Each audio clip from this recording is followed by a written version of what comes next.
In the beginning, before the Great Flood, before even the legends of ancient empires were spoken around campfires, there was a secret that heaven tried to warn mankind about. A story so old, so hidden, that only fragments survived the fires of time, until a book, long forgotten, whispered its way back into history. That book was the Book of Enoch. It wasn't part of the modern Bible. It wasn't read in temples or preached from pulpits. Yet it describes events so ancient, so catastrophic, that they echo through every prophecy about the end of the world. Enoch, the man who walked with God and was no more, becomes the messenger between heaven and earth, the one chosen to witness how creation itself began to decay. According to his writings, there was a time when the earth was pure. Humanity lived in simplicity, still bearing the faint glow of Eden. But heaven was watching, and not all who watched obeyed. From the high places of the sky, a group of divine beings known as the Watchers looked down upon mankind.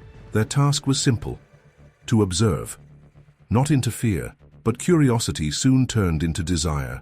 The beauty of human women stirred something forbidden inside them, and their loyalty to the Creator began to crumble. These beings were not mere spirits. They were radiant, powerful, able to traverse realms unseen by human eyes. Yet in their rebellion, they longed to taste what was mortal, to experience love, to rule the earth, to feel what only humans could feel.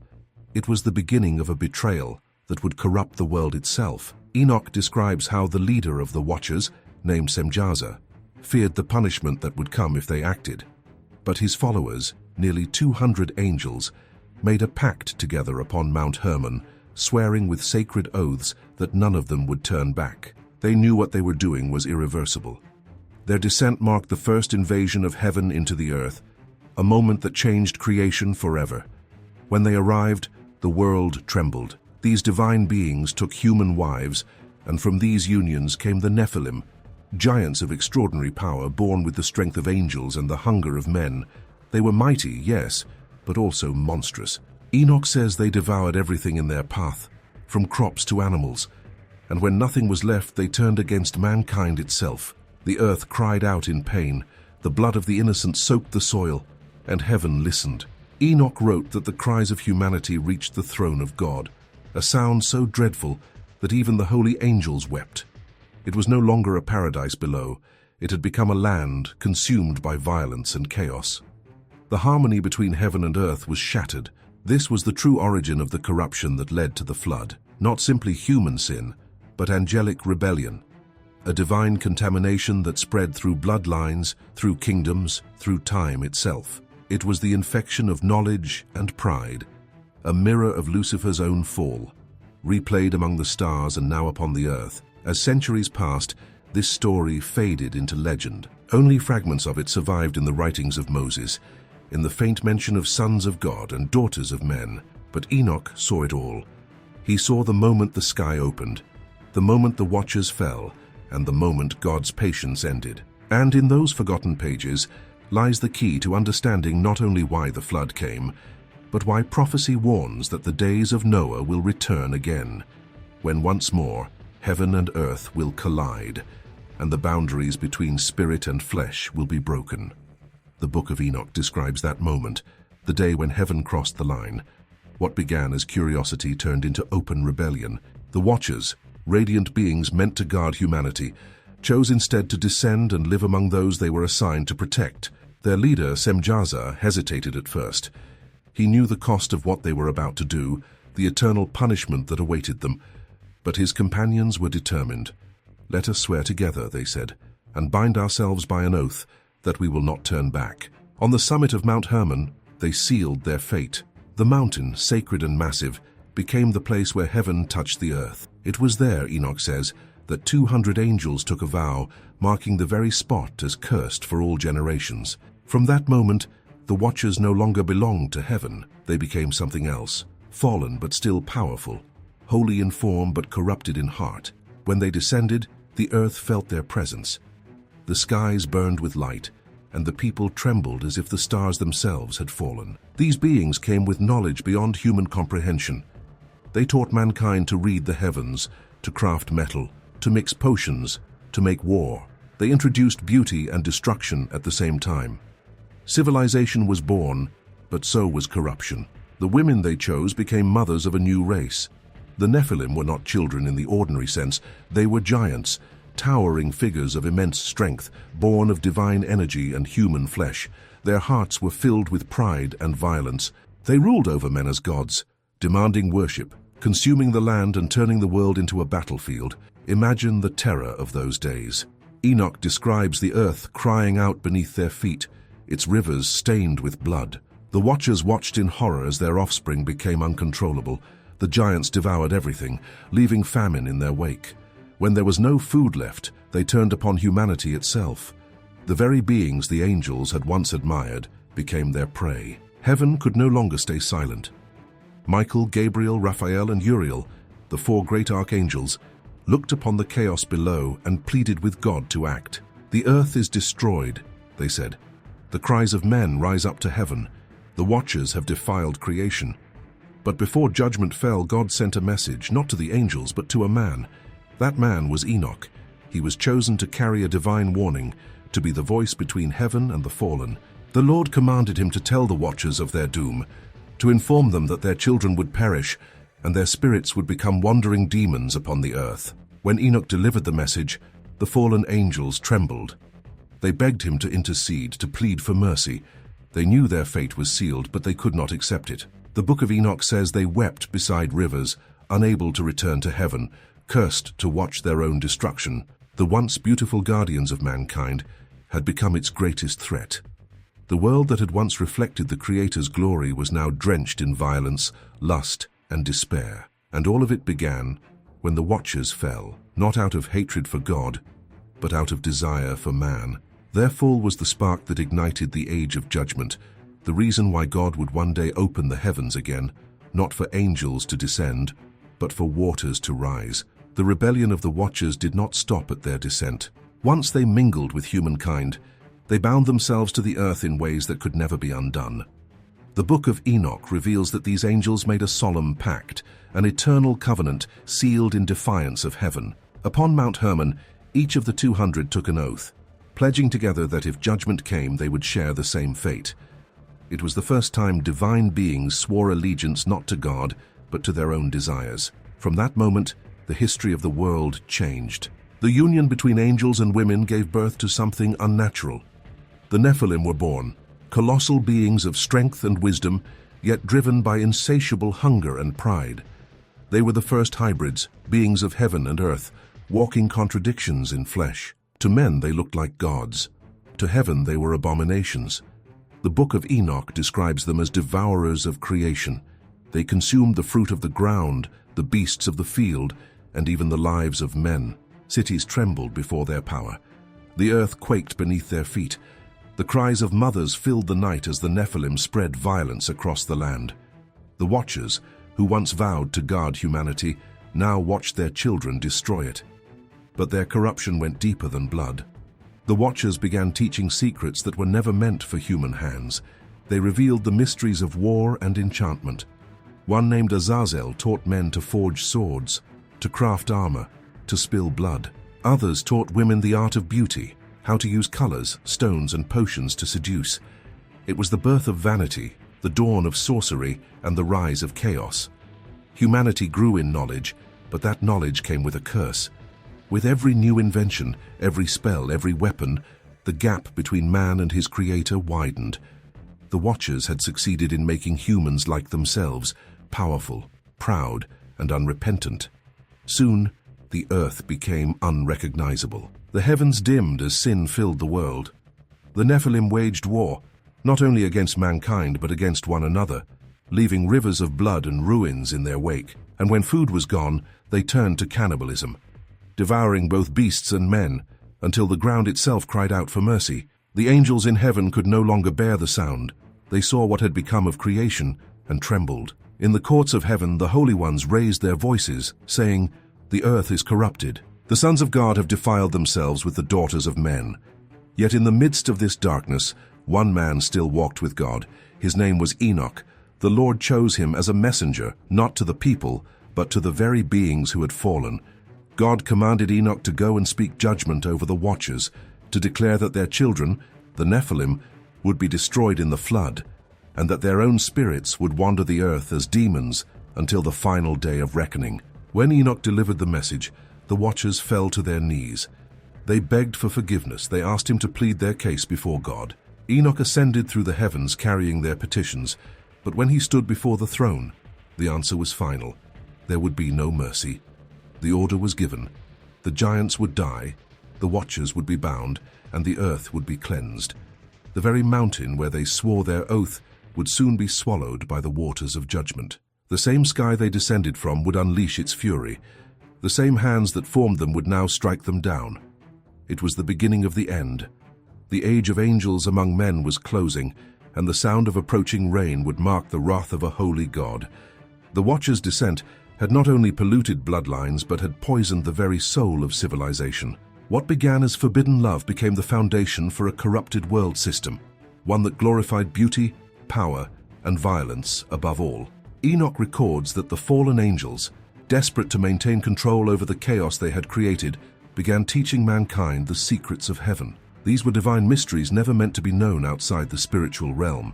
Azazel, the most defiant of them all, taught men how to forge weapons, how to melt metal, sharpen blades, and make war. He turned the earth into an armory. Humanity, once innocent, now learned the art of killing. Blood stained the soil where peace once dwelt. The Watchers taught women how to adorn themselves with jewelry and colors, to captivate with appearance rather than spirit. They taught sorcery, enchantments, astrology, the manipulation of creation for selfish ends. Humanity's pursuit of beauty and power had become an act of rebellion against its creator. The Nephilim, the giants born of this unholy union, became kings and conquerors.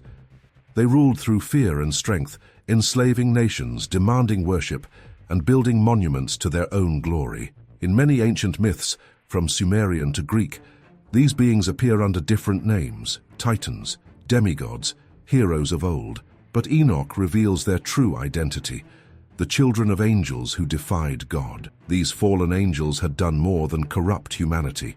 They had altered its destiny. What God had created to be pure and dependent on him was now striving for godhood without him. The earth, filled with war and witchcraft, was no longer the reflection of heaven, but its shadow. The knowledge that was meant to illuminate became a weapon of darkness. Even the stars became distorted in meaning. Men no longer looked up to see the handiwork of God. They read the skies for omens, for power, for control. The heavens themselves became part of the rebellion. Yet amid the rising evil, the heavens began to stir. The cries of the innocent reached the throne of the Almighty. The archangels, Michael, Gabriel, Raphael, and Uriel, watched in silence until God spoke. "The earth is corrupted," he said, "and all flesh has defiled its way.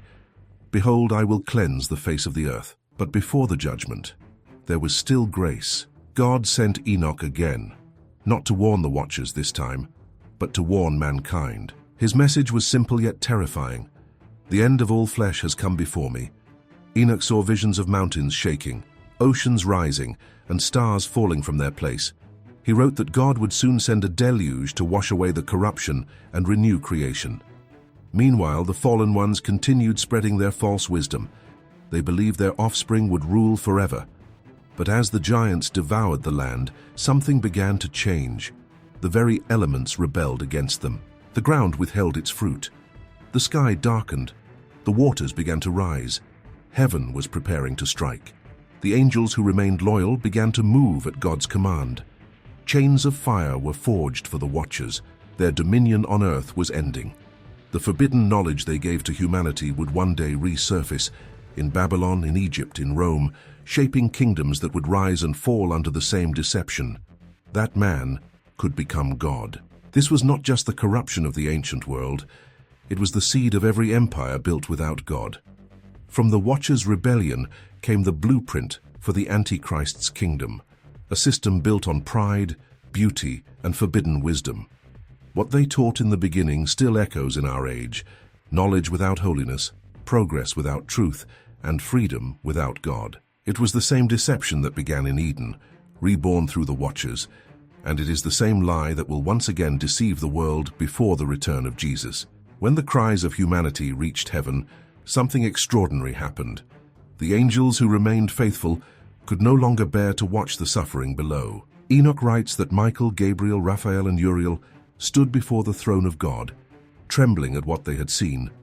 A creation once beautiful, now corrupted by its own guardians. The earth bled, the waters turned bitter, and every living thing was consumed by violence. Then the voice of the Almighty shook the heavens. "The earth shall be cleansed," he said. "The giants who have devoured my creation shall perish, and the watchers who defiled my covenant shall be bound until the day of judgment." The order was clear. Uriel was sent to warn Noah, a righteous man who still walked with God in the midst of wickedness. He told him that a flood was coming, a flood unlike anything the world had ever seen. God would wipe away the corruption, but through Noah he would preserve a seed, a future, a promise. Meanwhile, Raphael was commanded to bind Azazel, the great corrupter. He was cast into the depths of the earth, chained beneath the sands of Dudael, his face covered in darkness. From that moment, his name became a symbol of rebellion, the fallen teacher who would rise again in the last days to deceive the nations. Gabriel was ordered to destroy the children of the Watchers, the Nephilim, and to turn them against one another until they wiped themselves out. These once mighty giants who terrorized the earth began to fall by their own hands, consumed by the same violence they had sown. And Michael, the archangel of God's armies, was sent to imprison the Watchers. He descended in blinding light, and the mountains melted before him. The angels who had once walked in glory now trembled like men.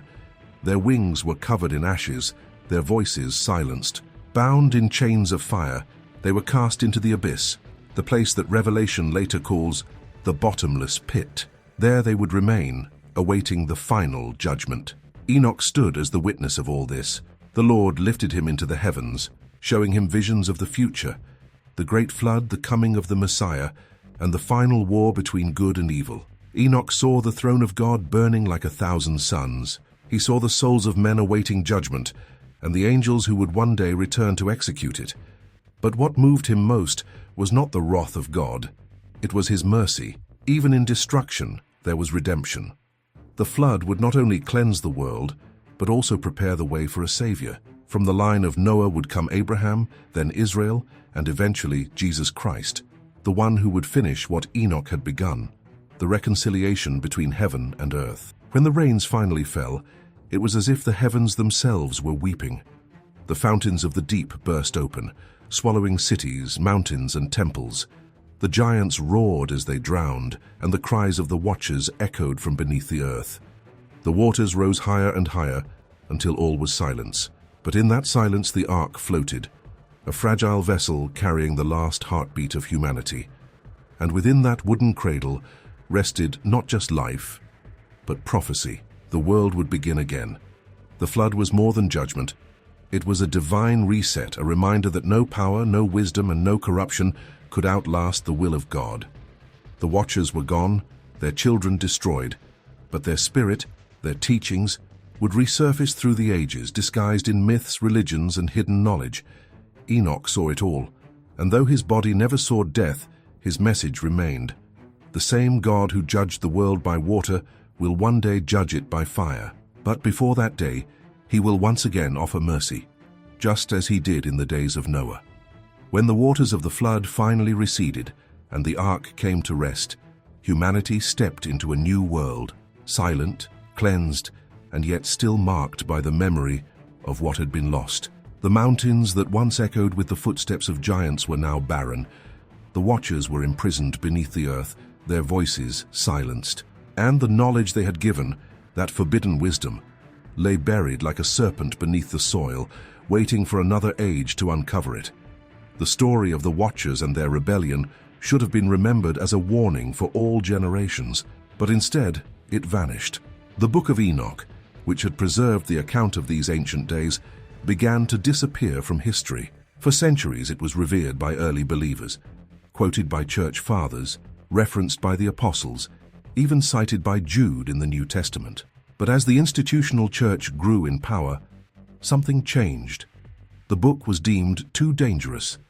Its descriptions of celestial beings, cosmic judgment, and heavenly realms blurred the lines between theology and mystery. Some said it revealed too much, secrets that could not be controlled, truths that might question established doctrines. So the Book of Enoch was hidden away, banned and eventually erased from the accepted canon. By the 4th century it was gone, forbidden in Rome, silenced in Jerusalem, and remembered only in whispers among desert monks. For over 1,000 years, it was as if the story of the Watchers had never existed.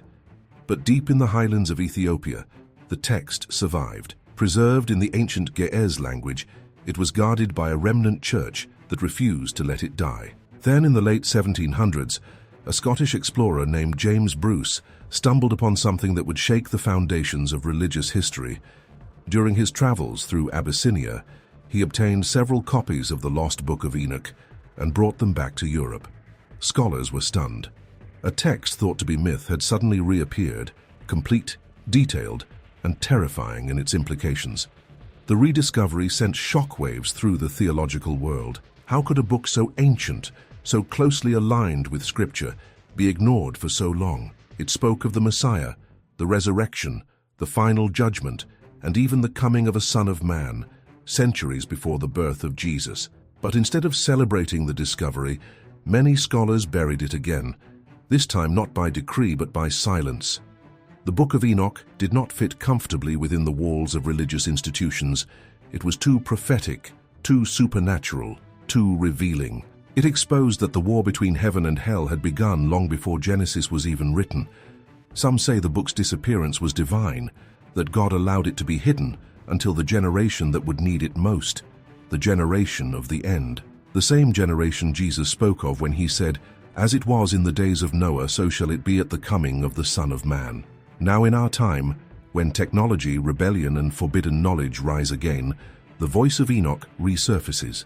The very wisdom that corrupted the ancient world has returned, disguised as progress, enlightenment, and science without soul. The Watchers may still be bound, but their influence breathes through the systems of this world, through ideologies, false doctrines, and movements that echo the same promise. You shall be as gods. The Book of Enoch was never truly lost. It was waiting for an age that mirrors the first corruption, for a world once again seduced by the same deception.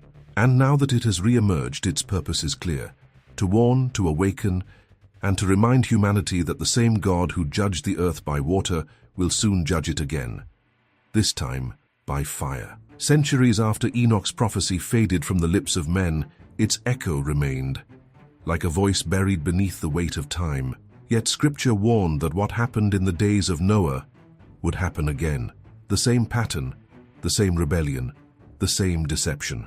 It would return, not as myth or legend, but as reality. The Watchers, though imprisoned, had not disappeared from influence. Their teachings, the desire for hidden knowledge, the worship of beauty, the hunger for power, had seeped into every civilization that rose from the ashes of the flood. Egypt, Babylon, Greece, Rome, all bore the fingerprints of the ancient corruption. Statues of gods that looked like men, myths of divine beings marrying mortals, and heroes of superhuman strength, echoes of the Nephilim reborn through culture and religion. In this present age, their spirit has returned in new form. The same technologies that promise enlightenment now blur the boundaries between human and divine. Science reaches into realms once reserved for heaven. Humanity seeks to redesign creation itself, to control life, rewrite DNA, and master the stars. Just as the Watchers once offered forbidden wisdom, modern man now craves the same. Knowledge without repentance, advancement without humility, progress without God. And as before, violence fills the earth. Nations prepare for war.